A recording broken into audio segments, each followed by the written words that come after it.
Normally, if you were to flip an enemy and hit them immediately, you'd be too slow to connect as the flip animation is too long, preventing you from jumping early enough to strike the other player.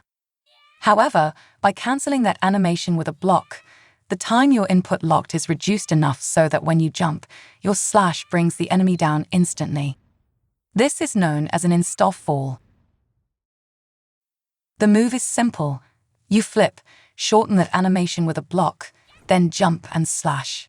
The follow-up, however, is where it gets interesting, as you can do hundreds of different things to finish up the combo. In this guide, you'll find an explanation of how to perform the move and many tips and tricks to help you master it. Let's begin.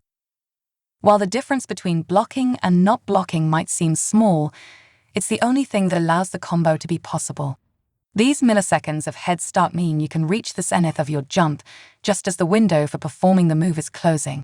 Similarly, if you delay your jump just a little, the combo would fail even while reducing the animation length.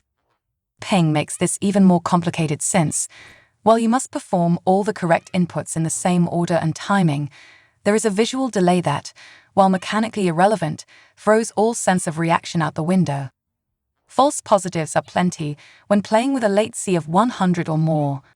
While you might experience a hit on your end, the delay creates a discrepancy between what you and your opponent see. Sword moves rule on the receiving side, so if your opponent didn't see themselves getting hit, there's no hit. To aid in making sure your jump comes out as soon as possible, you can buffer your jump in between your flip and your block, as opposed to issuing the input after those two. So, flip, jump, and then block. The game allows you to input your jump up to 1 second before your character is in a state where they can perform the action. This allows for a significantly faster jump. Even at 0 ping, your character would jump before the enemy is thrown into the air.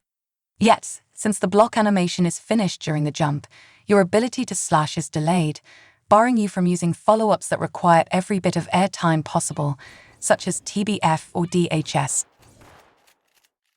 The vertical angle of your camera orientates your slash in relation to the enemy hitbox, making it so that looking down will make the target fall faster, while looking up will prevent the enemy from falling altogether with the appropriate follow-up.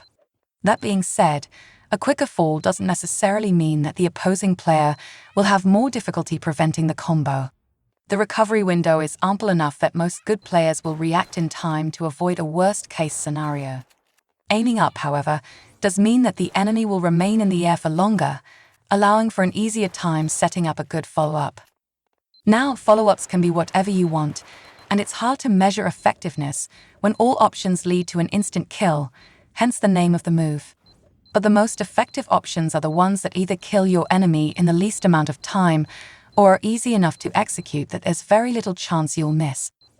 RSS is king among these combos when trying to kill your enemy as fast as possible.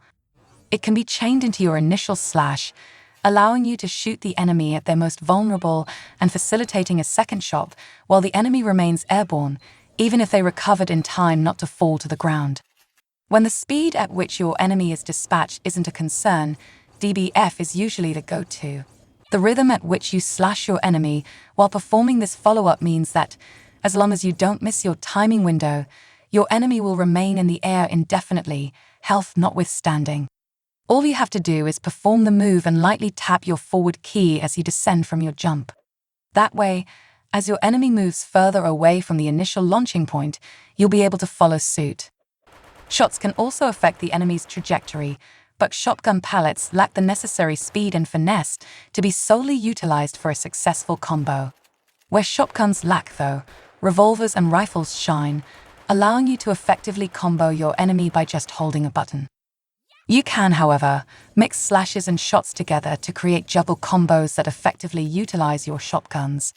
This is done by taking the enemy to a high enough point in the air that the altitude they'd lose as they get hit by the pallet isn't significant enough not to allow you to continue your combo. As said before, there are hundreds of variations that you can choose from after the initial combo connects, and having them all listed here would undermine the usefulness of the guide. If you'd like to see an in-depth look at every follow-up, be sure to let me know by leaving a comment below.